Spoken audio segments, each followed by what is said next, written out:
ওম শান্তি 10 জুলাই 2021 বৰ্ষ প্ৰাতঃ মুৰলী বাবাৰ মহাবাক্য মৰমৰ সন্তানসকল নিজৰ স্বধৰ্মত স্থিত হৈ পৰস্পৰ ইজনে সিজনক ওম শান্তি বুলি কোৱা।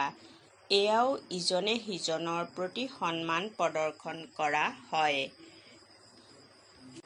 প্ৰশ্ন: ভক্তিটো ভগৱানৰ প্ৰতি ভোগ আগবঢ়ায়। ইয়াত তোমালোক সন্তানসকলেও ভোগ আগবঢ়োৱা। এইটো নিয়ম কিয়? উত্তৰ: কিয়নো এয়াও তেওঁৰ প্ৰতি সন্মান প্ৰদৰ্শন কৰা হয়। যদিও তোমালোকে জানা যে শিৱ বাবা নিৰাকাৰ অভোক্তা, নাখায়, কিন্তু ভাৱনাটো গৈ পায়, সকলোৰে সদ্গতি দাতা, পতিত পাৱন পিতা হয়। গতিকে নিশ্চয় ভোগো তেওঁৰ প্ৰতি আগবঢ়াব লাগে। গীত: হমাৰে তীৰ্থ ন্যাৰে হ্যায়, অৰ্থাৎ আমাৰ তীৰ্থ অনন্য। ওম শান্তি। সন্তানসকলৰ অন্তৰতো উদয় হৈছে ওম শান্তি।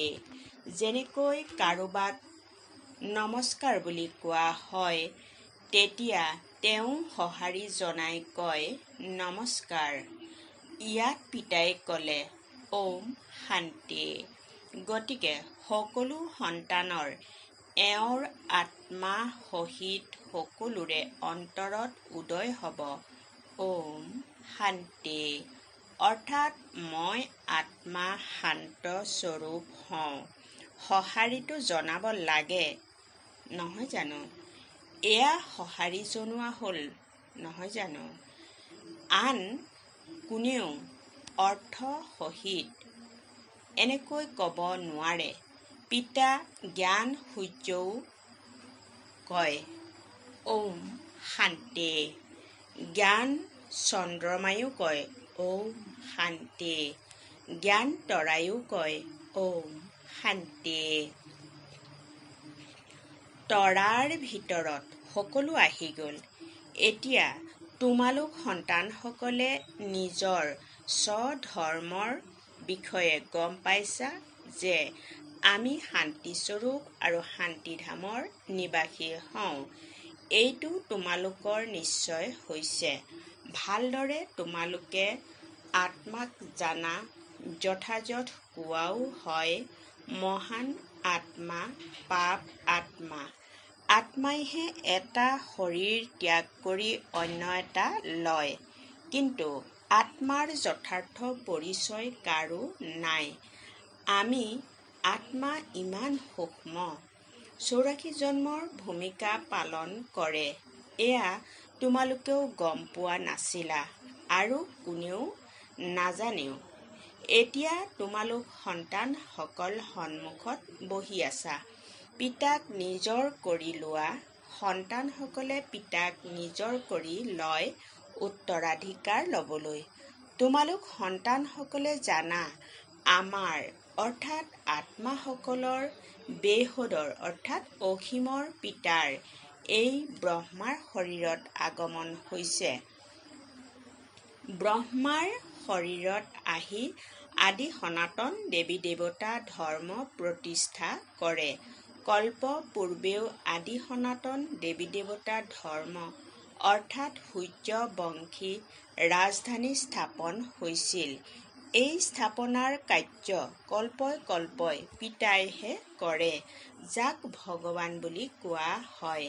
ভগৱান পিতাৰ পৰা সকলোৱে বিচাৰে যে দুখ হৰণ কৰা, সুখ দিয়া। যেতিয়া সুখ পাই যায় তেতিয়া বিচৰাৰ প্ৰয়োজন নাথাকে। ইয়াত বিচাৰে কিয়নো দুখ আছে, তাত একোৱে বিচৰাৰ প্ৰয়োজন নাথাকে, কিয়নো পিতাই সকলো দি যায়। সেইকাৰণে সত্যযুগত কোনেও পিতাক স্মৰণ নকৰে। পিতাই বুজায় যে সন্তানসকলক মই সুখধামৰ মালিক কৰি তোলো। তোমালোক সন্তানসকলে জানা, এই বাবাৰ পৰা আমি পুনৰ সুখধামৰ উত্তৰাধিকাৰ লৈ আছোঁ। বেহুদৰ পিতাৰ পৰা বেহুদৰ সুখ লয়। তোমালোকক বুজোৱা হয় ভক্তি মাৰ্গ কেনেকৈ চলে। মনুষ্য সৃষ্টিৰূপী বৃক্ষৰ উৎপত্তি, প্ৰতিপালন আৰু সংসাৰ কেনেকৈ হয়, বা নাটকৰ আদি মধ্য অন্ত কি। এয়া হ'ল সাকাৰী সৃষ্টি, সেয়া হ'ল নিৰাকাৰী। সন্তানসকলে বুজিছে যে আমি পূৰা আধাকল্প ভক্তি কৰিছোঁ। এতিয়া কলিযুগৰ অন্ত। উত্তৰাধিকাৰ পোৱা যায় সংগমত। এইটো সন্তানসকলে ভালদৰে বুজিব লাগে। এতিয়া আমি সংগমত আছোঁ। এইটো তোমালোক সন্তানসকলেহে বুজি পোৱা। অন্য কোনেও বুজি নাপাব যেতিয়ালৈকে পৰিচয় দিয়া নহয়। নিশ্চয় সংগম যুগ আহে যেতিয়া পুৰণি সৃষ্টি পৰিৱৰ্তন হৈ নতুন হয়। এয়া গোটেইখন পুৰণি সৃষ্টি। ইয়াক লৌহ যুগ বুলি কোৱা হয়। এইটোও তোমালোকে জানা। পোনপ্ৰথমে গোটেই সৃষ্টিত এটাই ধৰ্ম থাকে। নতুন সৃষ্টিত কেৱল ভাৰত খণ্ডহে থাকে। জনসংখ্যা কম হয়। নতুন সৃষ্টিকহে স্বৰ্গ বুলি কোৱা হয়। ইয়াৰ পৰা সিদ্ধ হয় যে নতুন সৃষ্টিত নতুন ভাৰত আছিল। এতিয়া পুৰণি সৃষ্টিত পুৰণি ভাৰত। গান্ধীয়েও কৈছিল, নতুন সৃষ্টি, নতুন ভাৰত হওক, নতুন দিল্লী হওক। এতিয়া নতুন ভাৰত বা নতুন দিল্লী নাই। নতুন ভাৰততো এই লক্ষ্মী নাৰায়ণৰ ৰাজ্য আছিল। এতিয়া সেইখন ভাৰতেই ৰাৱণৰ ৰাজ্য। এইটোও লিখিব লাগে, নতুন সৃষ্টি, নতুন দিল্লী। অমুক সময়ৰ পৰা অমুক সময়লৈ এওঁলোকৰ ৰাজ্য। এইটো বুজাবও সেইজনেহে পাৰে যিজন নতুন সৃষ্টি গঢ়োতা হয়। ব্ৰহ্মাৰ দ্বাৰা নতুন সৃষ্টি স্বৰ্গ স্থাপন কৰে। যিখন স্বৰ্গৰ উত্তৰাধিকাৰ ল'বলৈ তোমালোক আহা। পিতাই তোমালোকক যুক্তি শুনায় অথবা পুৰুষাৰ্থ কৰায়। সন্মুখতো সাক্ষাৎ কৰিবলৈ আহা অথবা তাতেই বহি পঢ়া। অন্তৰে বিচাৰে যে সন্মুখত গৈ সাক্ষাৎ কৰোঁ। তোমালোকে সন্মুখত মনুষ্যই মনুষ্যক সাক্ষাৎ কৰে। ইয়াত তোমালোকে ক'বা, আমি শিৱ বাবাক সাক্ষাৎ কৰিবলৈ যাওঁ। তেতিয়া ক'ব, তেওঁতো নিৰাকাৰ হয় নহয় জানো। আমি আত্মা সকলো নিৰাকাৰ। আমিও ইয়ালৈ ভূমিকা পালন কৰিবলৈ আহোঁ নহয় জানো। যাৰ নাম আছে তেওঁ নিশ্চয় ভূমিকা পালন কৰোঁতাও হ'ব। ভগৱানৰো নাম আছে নহয়। নিৰাকাৰ শিৱকহে ভগৱান বুলি কোৱা হয়। আন কাকো ভগৱান বুলি নকয়। কেৱল নিৰাকাৰকহে ভগৱান বুলি গায়ন কৰা হয়। তেওঁৰ পূজা হয়। আত্মা সকলৰো পূজা হয়। ৰুদ্ৰ যজ্ঞ ৰচে নহয়। তেওঁলোকে মাটিৰ শালগ্ৰাম তৈয়াৰ কৰে। পাথৰেৰে সাজা বা মাটিৰে। মাটিৰ হ'লে ভাঙিবলৈ আৰু পুনৰ সাজিবলৈ সহজ। জগতততো কোনেও এই কথাবোৰ নাজানে। ৰুদ্ৰ যজ্ঞত কিমান আত্মাৰ পূজা কৰিব পাৰে। সন্তানতো অনেক আছে। সকলো ভকত ভগৱানৰ সন্তান। পিতাক স্মৰণ কৰে। বাবাই বুজাইছে, শিৱ বাবা আহেই ভাৰতত। তোমালোকক কিছুসংখ্যক সন্তান বাবাই কৈছে, তোমালোক কিছুসংখ্যক সন্তান যিসকলে তেওঁৰ সহায়কাৰী, ভগৱানৰ সহযোগী হোৱা। তেওঁলোকৰ পূজা ভক্ত লোকসকলে শালগ্ৰাম সাজি কৰে। যি যজ্ঞ ৰচনা কৰে তাত সৰু যজ্ঞও থাকে, ডাঙৰো থাকে। ডাঙৰ চহকী লোকে ডাঙৰ যজ্ঞ ৰচনা কৰে। লাখ লাখ অৰ্থাৎ শালগ্ৰাম সাজে। সৰু যজ্ঞ হ'লেতো ৫-১০ হাজাৰ সাজিব। যেনেকুৱা চহকী ব্যক্তি তেনেকুৱা যজ্ঞ আৰু সিমান শালগ্ৰাম সাজে। এক শিৱ বাকী শালগ্ৰাম সাজে আকৌ যিমান ব্ৰাহ্মণো লাগে। বহুতে নিশ্চয় যজ্ঞ দেখিছে। তোমালোকে জানা যে বাবাই আমাৰ সন্তানসকলৰ সেৱা কৰে। আমি আকৌ অন্যৰ সেৱা কৰোঁ। সেইকাৰণে পূজা হয়। তোমালোক এতিয়া পূজ্য হোৱা। আত্মাই কয়, বাবা আপুনিতো সৰ্বদা পূজ্য, আমাকো পূজ্য কৰি আছে। তোমালোক পূজ্য আত্মাই শৰীৰ ধাৰণ কৰিলে কোৱা হ'ব পূজ্য দেৱী দেৱতা। আত্মাহে পূজ্য অথবা পূজাৰী হয়। পিতা আহেও এবাৰেই, পুনৰ কেতিয়াবা পিতাই আত্মাসকলক পঢ়াব।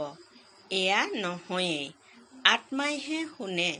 যেনেকৈ আত্মাই শৰীৰৰ দ্বাৰা শুনে, তেনেকৈ পৰমপিতা পৰমাত্মা সৰ্বশ্ৰেষ্ঠ আত্মায়ো শৰীৰৰ আধাৰ লৈ এওঁৰ দ্বাৰা শুনে। এওঁৰ দ্বাৰা তোমালোকক ৰাজযোগ শিকায়। তেওঁৰ নিজৰ শৰীৰটো নাই। ব্ৰহ্মা বিষ্ণু শংকৰৰো নিজৰ সূক্ষ্ম শৰীৰ আছে। ইয়াতো সকলোৰে নিজৰ নিজৰ শৰীৰ আছে। এইখন হয়েই সাকাৰী জগত। শিৱ বাবা হৈছে নিৰাকাৰ। তেওঁ জ্ঞানৰ সাগৰ, সুখৰ সাগৰ, প্ৰেমৰো সাগৰ হয়। তেওঁ আহি সকলোকে পতিতৰ পৰা পাৱন কৰি তোলে। ইয়াত প্ৰেৰণাৰ কোনো কথা নাই। মই যদি প্ৰেৰণাৰে পাৱন কৰি তুলিব লাগে তেন্তে ইয়ালৈ আহি ৰথ লোৱাৰ কি দৰকাৰ? শিৱৰ মন্দিৰৰ আগত বলদ ৰাখে। মনুষ্য বুদ্ধি একেবাৰে পাথৰ বুদ্ধি হোৱাৰ কাৰণে একোৱে বুজি নাপায়। বলদ শিৱৰ আগত কিয় ৰাখিছে? গোশাল নাম শুনিছে, সেয়েহে বলদ ৰাখি দিয়ে। এতিয়া বলধৰ ওপৰত কোনে আৰোহণ কৰিলে? কৃষ্ণৰ আত্মাটো সত্যযুগত থাকে। তেওঁ কি দৰকাৰ পৰিল যে জন্তুৰ ওপৰত আহি বহিব? একোৱে বুজি নাপায়। দ্ৰৌপদী জানো এগৰাকী আছিল? অনেক আছিল, যিয়ে কাতৰে মিনতি কৰে। তেওঁলোকেতো এখন নাটক ৰচনা কৰি দিছে যে শ্ৰীকৃষ্ণই শাৰী দি গৈ থাকে, অৰ্থ একো নুবুজে। এতিয়া তোমালোক সন্তানসকলে বুজি পোৱা যে তোমালোক 21 জন্মৰ কাৰণে নগ্ন হ'ব নালাগে। ক'ৰ কথা ক'ত লৈ গৈছে? ভক্তিমাৰ্গৰ অনেক কাহিনী আছে। এনেকৈ কয় যে এই কথা আদি সকলোবোৰ অনাদি। পুনৰ্জন্ম লৈ শুনি আহিছে। অনাদিও কেতিয়াৰ পৰা আৰম্ভ হ'ল একো নাজানে। এয়াও নাজানে যে ৰাৱণ ৰাজ্য কেতিয়াৰ পৰা আৰম্ভ হয়, তাৰ কোনো বৰ্ণনা নাই। তোমালোকে কিমান সেৱা কৰা। সেই সূৰ্য চন্দ্ৰ তৰা আদিতো আছেই, সত্যযুগতো আছিল, এতিয়াও আছে, তাৰ অদল বদল নহয়। তোমালোক এতিয়া নিমিত্ত হৈছা। ভাৰতকেই পুনৰাই অন্ধকাৰৰ পৰা উলিয়াই আলোকলৈ আনে। ভক্তিমাৰ্গক অন্ধকাৰ বুলি কোৱা হয়। তোমালোকৰ মহিমা আছে। তোমালোক হৈছা ধৰণীৰ তৰা। তৰা আছে যেতিয়া চন্দ্ৰ সূৰ্যও থকা উচিত। এয়া হৈছে তোমালোকৰ আত্মিক তীৰ্থ। তোমালোকে এনেকুৱা যাত্ৰাত যোৱা য'ৰ পৰা পুনৰ মৃত্যুলোকলৈ আহিবলগীয়া নহয়। এতিয়া এয়া মৃত্যুলোক, আকৌ ইয়াতে অমৰ লোক হ'ব। দ্বাপৰৰ পৰা মৃত্যুলোক আৰম্ভ হয়। এতিয়া তোমালোকে সঁচা সঁচা অমৰ কথা শুনি আছা, অমৰলোকলৈ যাবৰ কাৰণে। তোমালোকে বুজি পোৱা যে আমাৰ অৰ্থাৎ আত্মাসকলৰ যাত্ৰা হৈছে অনন্য। তোমালোকে ইয়াত বহি যাত্ৰাত যোৱাৰ পুৰুষাৰ্থ কৰা। স্মৃতিৰেই তোমালোকৰ বিকৰ্ম বিনাশ হ'ব। তেওঁলোক যাত্ৰাত যায়। বিকৰ্ম বিনাশ ক'ত হয়? মনুষ্যৰ মদ্যপানৰ ইমান অভ্যাস হৈ গৈছে যে লুকুৱাই নিশ্চয় লৈ যায়। আজিকালিতো যাত্ৰাত বহুত অসৎ লোক যায়। হওঁতে সকলো পতিত নহয় জানো? যেনেকৈ ব্ৰাহ্মণ পতিত তেনেকৈ যাত্ৰীও পতিত। পাণ্ডাসকলে যাত্ৰা কৰায়। পাৱন জানো হয়? তোমালোকতো পবিত্ৰ হৈ থাকা। সঁচা ব্ৰাহ্মণ তোমালোক হোৱা। তোমালোক আত্মা পবিত্ৰ হৈ থাকা। স্মৃতিৰ যাত্ৰাৰে তোমালোক পবিত্ৰ হোৱা। শতোপ্ৰধান হ'ব লাগে। বাবাই বাৰে বাৰে লিখে, মৰমৰ সন্তানসকল, এয়া শিৱ বাবাই আত্মাসকলৰ প্ৰতি লিখিলে। মোক স্মৰণ কৰিলে তোমালোক তমো প্ৰধানৰ পৰা শতোপ্ৰধান হৈ শতোপ্ৰধান জগতৰ মালিক হৈ যাবা। বছ, এটাই নিৰ্দেশনা হৈছে মুখ্য। কিমান সহজ! স্মৃতিৰেহে বিকৰ্ম বিনাশ হ'ব। স্মৰণ নকৰিলেতো বিকৰ্ম বিনাশ নহ'ব। তেতিয়া শাস্তি খাবা। বাবাইতো কয়, তোমালোক যলৈকে নোযোৱা উপাৰ্জন কৰিব পাৰা। উঠা বহা খোৱা, কেৱল পিতাক স্মৰণ কৰা। তোমালোকৰ উপাৰ্জন হয়। সন্তানসকলৰ কাৰণেতো আৰুহে সহজ। এই ক্ষেত্ৰত কোনো মনোযোগ আদিৰ কথা নাই। শ্ৰীনাথৰ মন্দিৰত শ্ৰীনাথৰ স্মৃতিত বহে। ভোগ আগবঢ়োৱা হয়। হওঁতেতো পাথৰৰ মূৰ্তি নহয় জানো? ভোগো কাক আগবঢ়াব লাগে? অধিকাৰীটো এজনেই, শিৱ বাবা। সকলোৰে সদ্গতিদাতা, পতিত পাৱন তেওঁ হয়। পিতাই কয়, মই স্বীকাৰেই নকৰোঁ। তোমালোকে মোৰ প্ৰতি গাখীৰো পানী মিহলোৱা, অৰ্পণ কৰা। এয়া ভোগ আগবঢ়োৱা কিয়? মইতো নিৰাকাৰ অভোক্তা হওঁ। মোৰ কি পূজা কৰা? মোৰ সন্মুখত ভোগ ৰাখিবা, কিন্তু ভক্তসকলে ভোগ আগবঢ়ালে তেওঁলোকেই বিলাই খালে। তোমালোকে জানা যে শিৱ বাবাৰ প্ৰতিটো নিশ্চয় ভোগ আগবঢ়াব লাগে। তাৰ পাছত তোমালোকে বিলাই খোৱা। এয়া যেন কাৰোবাৰ প্ৰতি সন্মান প্ৰদৰ্শন কৰা। আমি শিৱ বাবাৰ প্ৰতি ভোগ আগবঢ়াওঁ। শিৱ বাবাৰ ভাণ্ডাৰ নহয় জানো? যাৰ ভাণ্ডাৰ তেওঁৰ প্ৰতি নিশ্চয় ভোগ আগবঢ়াব লাগে। যদিও তোমালোকে ভোগ আগবঢ়োৱা খোৱাও তোমালোক সন্তানসকলেই। এই ব্ৰহ্মাই খাই, মই নাখাওঁ। বাকী ভাৱনাটো আহিব নহয় জানো? বহুত ভাল ভোগ তৈয়াৰ কৰিছে, ক'বলৈ ইন্দ্ৰিয়টো আছে নহয় জানো? এই ব্ৰহ্মাই খাব পাৰে। এইটো শৰীৰ এওঁৰ হয় নহয় জানো? মই কেৱল আহি এওঁৰ শৰীৰত প্ৰৱেশ কৰোঁ। মোকহে কেৱল কামত খটুৱাওঁ। তোমালোক সন্তানসকলক পতিতৰ পৰা পাৱন কৰি তুলিবলৈ গোমুখ বুলিও কয় নহয়? যথাযথ গৰুও হয়। তোমালোকে জানা, এওঁৰ দ্বাৰাই তোমালোক সন্তানসকলক তুলি লয়। এওঁ মাতা পিতা দুয়োগৰাকী হয়, কিন্তু মাতাসকলক চম্ভালিব কোনে? সেয়েহে সৰস্বতীক নিমিত্ত হিচাপে ৰাখিছে। নাটকৰ পৰিকল্পনা অনুসৰি মাতা গুৰুৰ মহিমাও হোৱা উচিত নহয় জানো? প্ৰথম নম্বৰত গুৰু হিচাপেতো এওঁ প্ৰসিদ্ধ হয়। গুৰু ব্ৰহ্মা, ঠিক আছে। যেনেকুৱা পিতা তেনেকুৱা সন্তান। তোমালোক ব্ৰাহ্মণসকলৰো সঁচা গুৰু হোৱা। সকলোকে স্বৰ্গৰ সঁচা ৰাস্তা দেখুওৱা। আত্মাইহে মুখেৰে মাৰ্গদৰ্শন কৰায় যে মন্মনা ভৱ মধ্যাজী ভৱ। পিতা মা সন্তান সকলোৱে এইটো মাৰ্গেই দেখুৱায়।